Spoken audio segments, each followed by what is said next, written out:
नमस्कार। पुलवामा आतंकी हमले के कथित मुख्य साजिशकर्ताओं में से एक माने जा रहे हमजा बुरहान की पाकिस्तान अधिकृत जम्मू और कश्मीर (पीओजे) के मुजफ्फराबाद में अज्ञात हमलावरों ने कथित तौर पर हत्या कर दी है।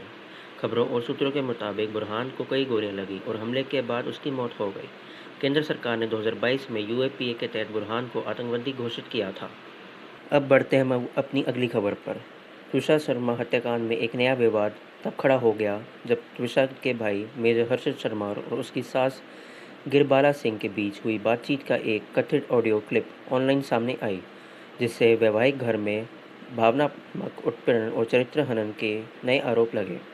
कथित रिकॉर्डिंग में गिरिबाला सिंह को तुषार की मृत्यु से कुछ समय पहले उनके पिछले रिश्तों और यौन इतिहास के बारे में पूछा गया। बेहद निजी सवालों का बचाव करते हुए सुना जा सकता है। सूत्रों की तरफ से खबर आई है कि एमएस धोनी आईपीएल 2026 के बाद सीएसके से अलग हो सकते हैं, प्रबंधन के साथ मतभेद के कारण। रिपोर्ट में आगे दावा किया गया है कि पिछले 2 वर्षों में टीम प्रबंधन ने धोनी से सलाह नहीं ली थी। बताया जा रहा है कि वह रविंद्र जडेजा और संजू सैमसन से जुड़े महत्वपूर्ण ट्रांसफर निर्णयों से नाखुश थे, जो उनकी जानकारी के बिना लिए गए थे।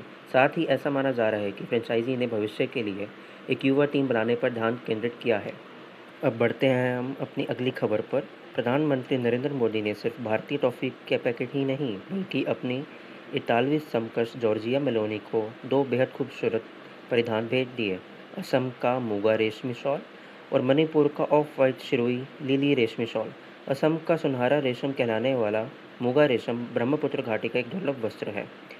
शिरोई लिली रेशम का नाम दुर्लभ शिरोई लिली के नाम पर रखा गया है, जो हल्के गुलाबी सफ़ेद पंखुड़ियों वाला एक नाजुक घंटी के आकार का फूल है। पश्चिम बंगाल में भारतीय जनता पार्टी की सरकार ने आचरण नियमों का हवाला देते हुए अपने कर्मचारियों को बिना अनुमति के मीडिया से बात न करने का निर्देश दिया है। मुख्य सचिव मनोज अग्रवाल ने एक परिपत्र में अखिल भारतीय सेवाओं, पश्चिम बंगाल सिविल सेवा, पश्चिम बंगाल पुलिस सेवा और अन्य राज्य सरकारी कर्मचारियों के आचरण संबंधी नियमों का दोहराया।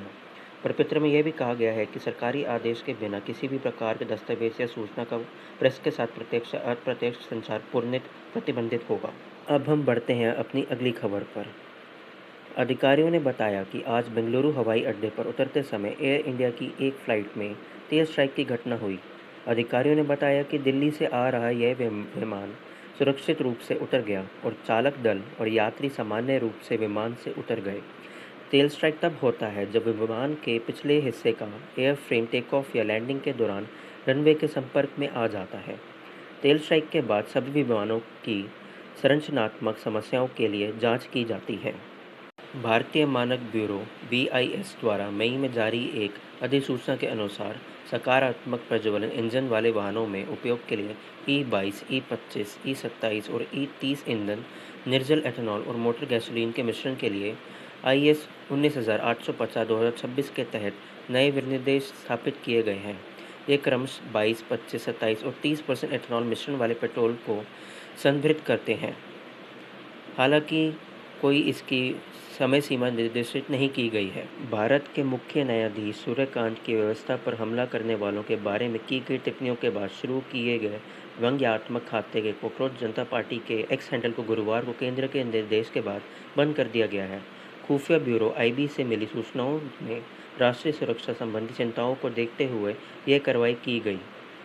एक वरिष्ठ सरकारी अधिकारी ने यह जानकारी दी। उस अधिकारी ने यह भी बताया है कि ये निर्देश IB की तरफ से प्राप्त हुआ था। अब हम बढ़ते हैं अपनी अगली खबर पर। इलाहाबाद उच्च न्यायालय से एक मामले में जारी समन आदेश को रद्द करते हुए कहा कि यदि किसी पत्नी द्वारा अपने पति को नपुंसक कहना चिकित्सकीय प्रमाणों द्वारा समर्थित है, तो यह मानहानि नहीं है। इस मामले में महिला ने अपने पति पर शारीरिक अक्षमता का आरोप लगाया था। न्यायमूर्ति अचल सचदेव की एकल पीठ ने महिला को राहत देते हुए कहा कि उसने यह बयान सद्भावना से और अपने पति के प्रति कोई दुर्भावना रखे बिना दिया था। अब हम बढ़ते हैं अपनी अगली खबर पर। सोशल मीडिया पर राघव चड्ढा पर पैसे के लिए खुद को बेचने के आरोप लगाने वाली पोस्ट मानहानि के दायरे में आती है। दिल्ली उच्च न्यायालय ने गुरुवार को राज्यसभा सांसद की व्यक्तिगत अधिकारों की सुरक्षा की मांग वाली याचिका पर सुनवाई करते हुए यह बात कही। अदालत ने मुख्य रूप से टिप्पणी की कि ये पोस्ट राजनीतिक क्षेत्र में उनके लिए गए निर्णयों की आलोचना प्रतीत होती है। न्यायमूर्ति सुब्रमण्यम प्रसाद ने चड्ढा द्वारा मांगी गई अंतरिम राहत के विशिष्ट पहलू पर अपना फैसला सुरक्षित रख लिया।